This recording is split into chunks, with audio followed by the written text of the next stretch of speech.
ჩვენ დავბრუნდებით აფხაზეთში და ჩვენ დავიბრუნებთ აფხაზეთს და აფხაზურ საზოგადოებასაც. აქ იგითხარით წინა ვიდეო ბლოგში ვისაუბრე ამ თემაზე, რომ ჩემი აზრით ეს ყველაფერი მოხდება არც თუ ძლავრი, მაგრამ მეორე მხრივ რასაკვირველია მნიშვნელოვანი სპეციალური ანტიტერორისტული ოპერაციის შედეგად. ახლა მთავარი კითხვა არის, როდის შეიძლება ეს მოხდეს, როგორ შეიძლება ეს მოხდეს, რა ფორმით შეიძლება ეს მოხდეს და რამდენად ძლავრი, რამდენად მასშტაბური უნდა იყოს ეს ოპერაცია. მე მგონია, რომ უნდა იყოს უაღრესად სწორედ მათემატიკურად, აი ზუსტად გათვლილი, დიდ დროში გაჭიმული არა, ორდღიანი უხეშად ვიტყვი, რომლის შედეგად 300, 400, 500, 700, 900 სეპარატისტი იქნება დაპატიმრებული და საქართველო თავის სახელმწიფო დროშას სოხუმში თუ გაგრაში, ბიჭვინთაში ააფრიელებს, მერე ხაზით ვამბობ ამას, დაბრუნდებიან ტოლვილები რუსეთს და ეკისრება რეპარაციებისა და კომპენსაციების გადახდის ვალდებულება და როცა იქნება მაშინ რუსეთი გადაიხდის ამ რეპარაციებსა და კომპენსაციებს. აფხაზური საზოგადოება შეეჩვევა, შეეგუება, თუნდაც ასე ვიტყვი, რომ ერთიან სახელმწიფოში უნდა იცხოვროს, ოღონდ აქვე ვიტყვი, რომ რასაკვირველია აფხაზეთს, ჩემი აზრით, მოსკოვში მოცემულ ეტაპზე ასე ვფიქრობ, თუმცა არ გამოვიცხოვრო ხვალ შევცვალო ეს აზრი, არ უნდა გქონდეს აფხაზეთს დამოუკიდებელ სუბიექტად ჩამოყალიბების არანაირი იურიდიული შესაძლებლობა, მაგრამ ეკონომიკური თავისუფლება, ეკონომიკური ავტონომია, კულტურული ავტონომია და ასე შემდეგ აფხაზეთს უნდა ქონდეს ტოლვილებიც რასაკვირველი უნდა დაბრუნდნენ და უნდა მოხდეს ეს საყოველთაო შერიგება. ამაღლა ჟღერს ვაღიარებ, მაგრამ ეს არის გარდაუვალი რეალობა. ნებისმიერი გლობალური მით უფრო ომი წარმოშობს შესაძლებლობას. ამა თუ იმ ქვეყნისათვის ოღონდ იდიოტი უნდა იყო, რომ ეს შესაძლებლობა არ გამოიყენო. აი საქართველოს დე ფაქტო ხელისუფლება არ მინდა ვთქვა, რომ იდიოტია მეთქი პირდაპირ მნიშვნელობით, მაგრამ უაღრესად სუსტია. სუსტი კი არ არის. რასაკვირველია რუსეთის მიერ მართულია. და ეს ძალიან მნიშვნელოვანი ამბავი ფაქტორია, აი მნიშვნელოვანი აქცენტია, რომ ვიცოდეთ მაინც. საქართველო დაბრუნდება აფხაზეთში. ხუთჯვრიანი დროშა აფრიალდება სოხუმში. ხუთჯვრიანი დროშა აფრიალდება გაგრაში, ბიჭვინთაში, ოჩამჩირეში, გუდაუთაში, გალში და ასე შემდეგ. ყველგან ეს არის ოღონდ ბიზნე ივანიშვილის პირობებში ეს საქმე ვერ მოხდება. ეხლა შედარებით ან ცოტა შორიდან დავიწყებ თქვენი ცნება. პრეზიდენტი ზელენსკი, ქვირიკაცია პრეზიდენტი ზელენსკი, პატარა კაცი კი არა, ეს არის კაცი, რომელმაც ყველაზე მძლავრად აარტყა ხელი უკუღმა რუსეთის ფედერაციას. მიშამ ხო აარტყა, აი ფაშინიანი ხო აარტყამს. სხვებიც არიან ალბათ კი არა ნამდვილად, ვინც რუსეთის წინააღმდეგობას უწევს. მაგრამ პრეზიდენტი ზელენსკის მასშტაბისა, მიშა სააკაშვილის მომხრეებმა არ მიწყინონ და თავად მიშაბაც არ მიწყინოს, პრეზიდენტი ზელენსკის მიერ არტყმული ხელუგუღმა არტყმული სცილა ყველაზე უფრო მტკივნეულია რუსეთისთვის. ხო და პრეზიდენტი ზელენსკი ამბობს, ბრძანებს, ნატოს სამიზია ჩასული. აი სუსტად იმ დროს, როდესაც ყაველაშვილი 2 დღეა პრინციპში სხვაობა, როდესაც თეირანში ყიროდა 2 დღის თავზე პრეზიდენტი ზელენსკი ჩავიდა ანკარაში, ნატოს სამიზზე და რამდენიმე ბრწყინვალე სიტყვა წარმოთქვა და ერთ-ერთი ბრწყინვალე სიტყვა, რომელსაც ახლა გაგაცნობთ, არის პრეზიდენტი ზელენსკის ეს სიტყვა, რომელსაც ჩაგიკითხავთ. გადავაკეთებ გზა და გზა, იმიტომ რომ საინფორმაციო სააგენტოებს პრინციპში მაინც არასწორად აქვს ჩერჩეული, გამოყენებული რამდენიმე შემასპინებელი ზნა. ამიტომ მე გზა და გზა გადავაკეთებ. ჩვენ სრულად გავანადგურეთ რუსეთის იდეა სტრატეგიული ზურგის შესახებ. ეს სიტყვა იდეა მე ნამეტანი არ მომწონს, გულახდილად გეტყვით, უპრიანი იყო, რომ ეთარგმნათ ასე. ჩვენ სრულად გავანადგურეთ წარმოდგენა იმის თაობაზე, რომ რუსეთს სტრატეგიული ზურგი აქვს. და თქვენ იცნობთ ამ ქვეყანას, რუსეთს. დიდი ხნის განმავლობაში რუსეთი თვლიდა, რომ მას ტერიტორიული უპირატესობა ჰქონდა, ვერავინ აღწევდა ამ ტერიტორიულ სიღრმემდე,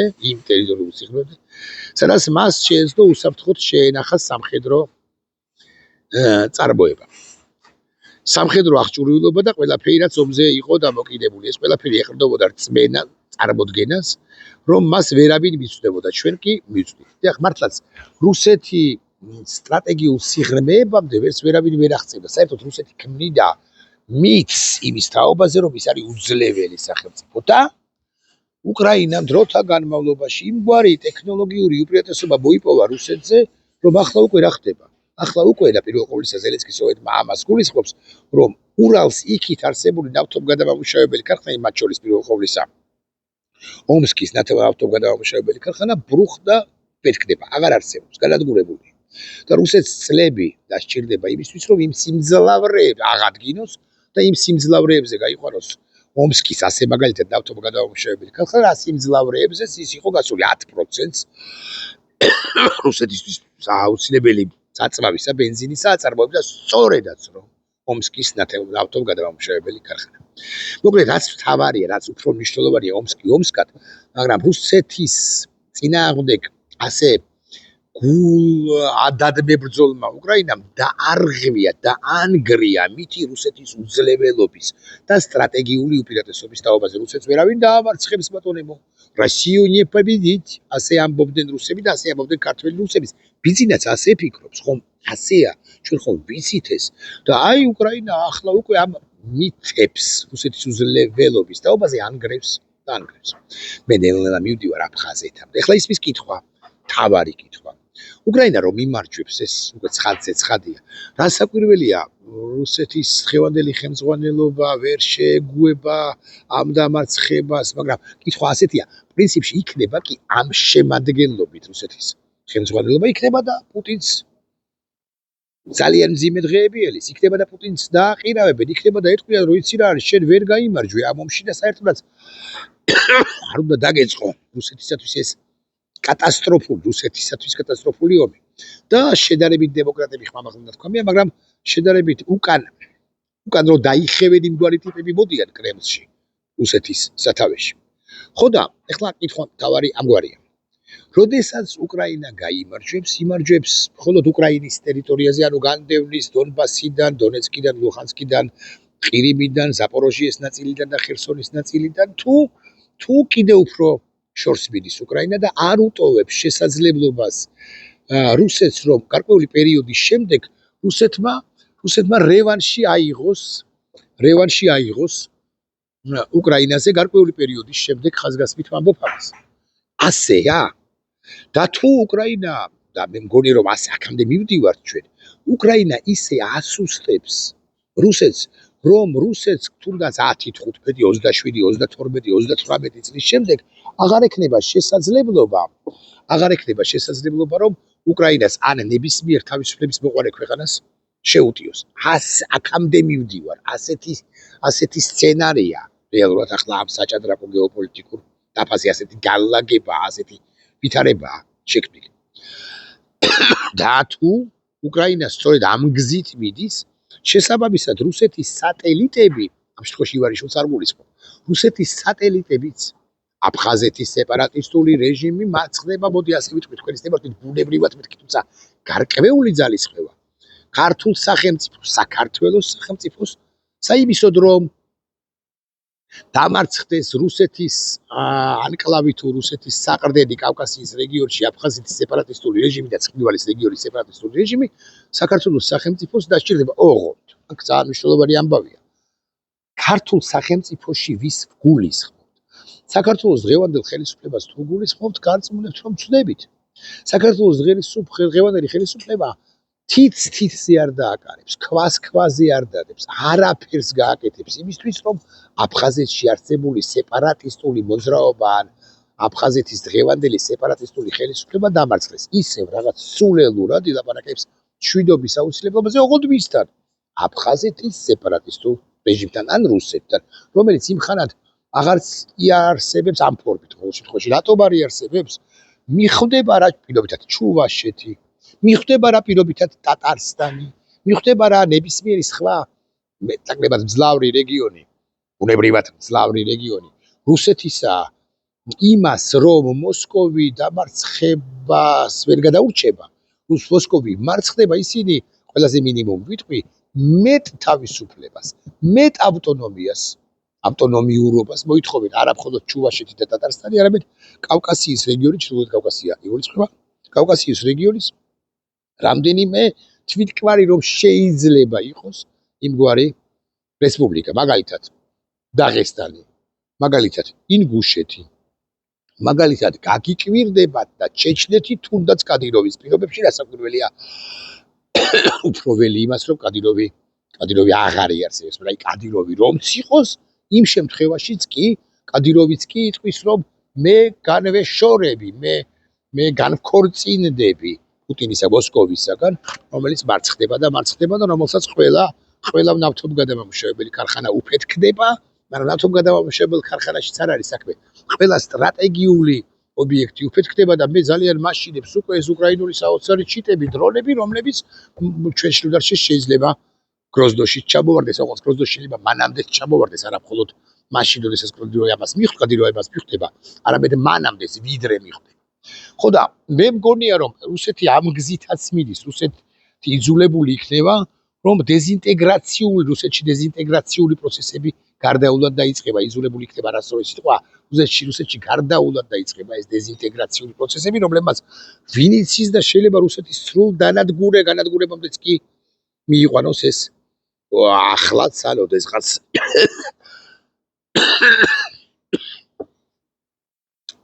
ძლავრი იბოდიშებთ სახელმწიფო იბოდიშებთ. ხო და ახლა ისმის კითხვა აფხაზეთში რა ხდება? აკი გითხარით რომ ბიზინა ივანიშვილის ხელში და ეს ცხადზე თქვენც იცით ეს ბიზინა ივანიშვილის ხელში ბიზინა ივანიშვილი არ დაიწყებს აფხაზეთის დაბრუნებაზე ფიქრს. თბილისში თუ დარჩა ცენტრალური ხელისუფლება თუ ქართულ ოცნებას ეკუთვნის. მაგრამ ბიზინა ივანიშვილი დარჩება კი? იმისთვის რომ ბიზინა ივანიშვილი აღარ იყოს ხელისუფლებაში, არა მხოლოდ უკრაინელების, არა მხოლოდ უკრაინელებისა და დასავლეთის ძალისხმევაა გარდაულად აუცილებელი ჩვენთვის. იმისთვის რომ ბიზინა ივანიშვილი და მისი ქართული ოცნება არ იყოს ხელისუფლებაში, თუნდაც სახეცვლილი, გადამგდები კიდალა, მატყუარა პრორუსი, არსით პრორუსი, ტაქტიკურად უკან დახეული, ამ მნიშვნელობა აქვს, როგორ ქართული ოცნება არ ერქვა საქართველოს ხელისუფლებას, ჩვენი ძალისხმევაც არის საჭირო. იმაზე მეტი ადამიანის, ვინც ახლა რუსთაველზე დგას ამ წუთებში, ვინც დგას რუსთაველზე. სიმდელე ღამეა, ხო? და რომელი საათია და გეტყვით რომელი საათიც არის. 11 ხდება. ახლა შეიძლება აღარ არის, მაგრამ ვინც იყო დღეს რუსთაველის გამზირზე.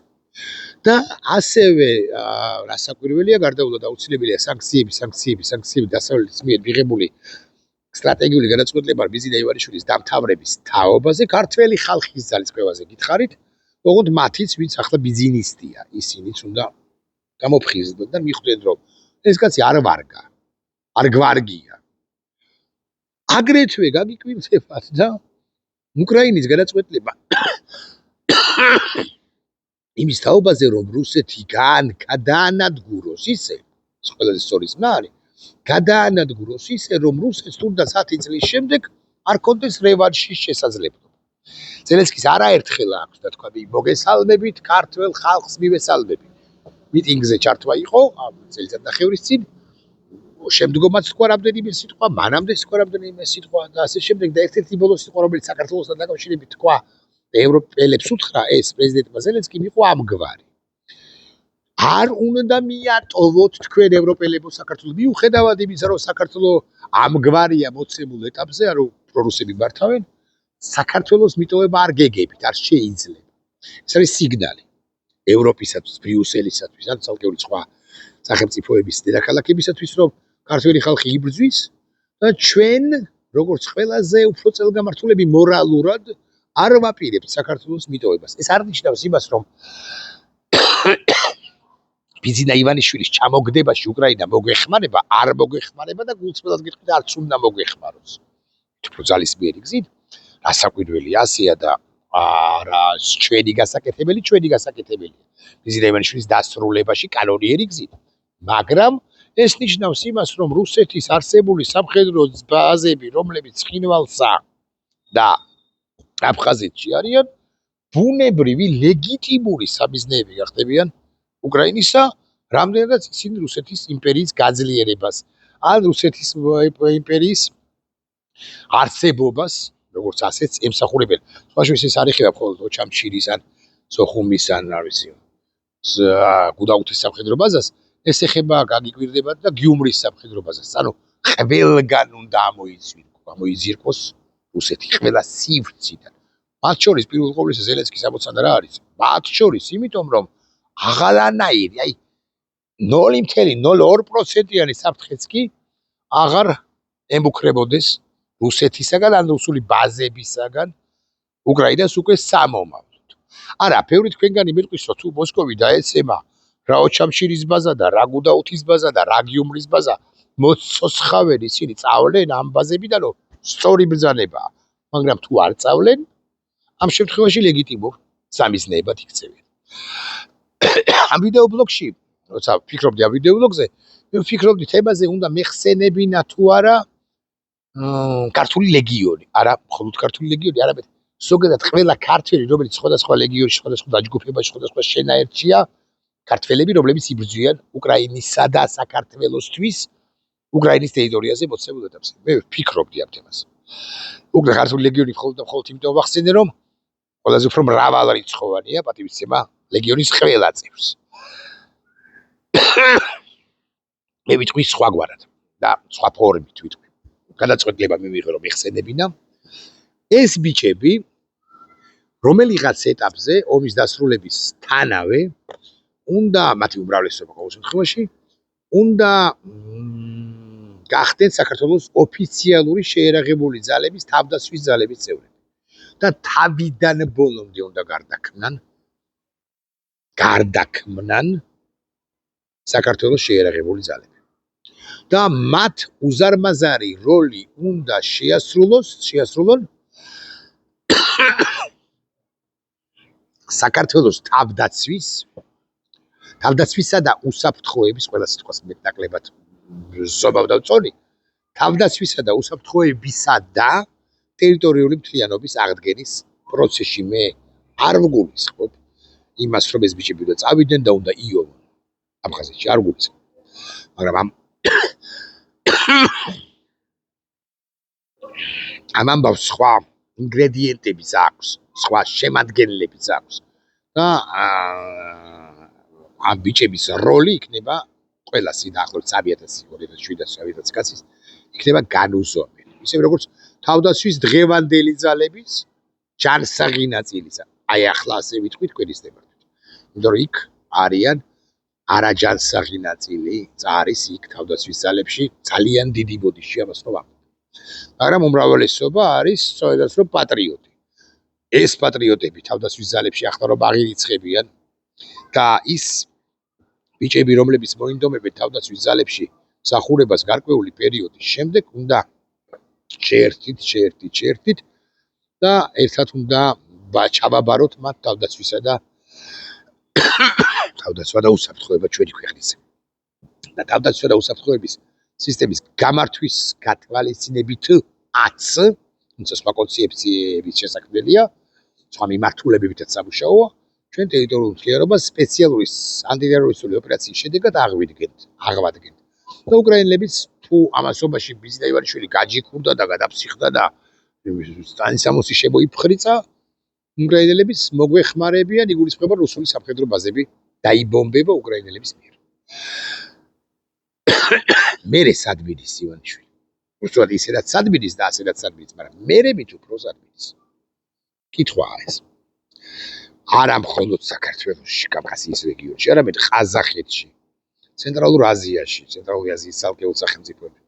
ყველგან, სადაც რუსეთს აქვს ინტერესი თავისი, ეს ინტერესი უნდა იყოს დაოკებული კი არა, აღმოფხვრილი.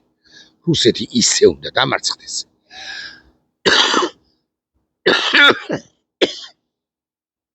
რომ მას არ კონდეს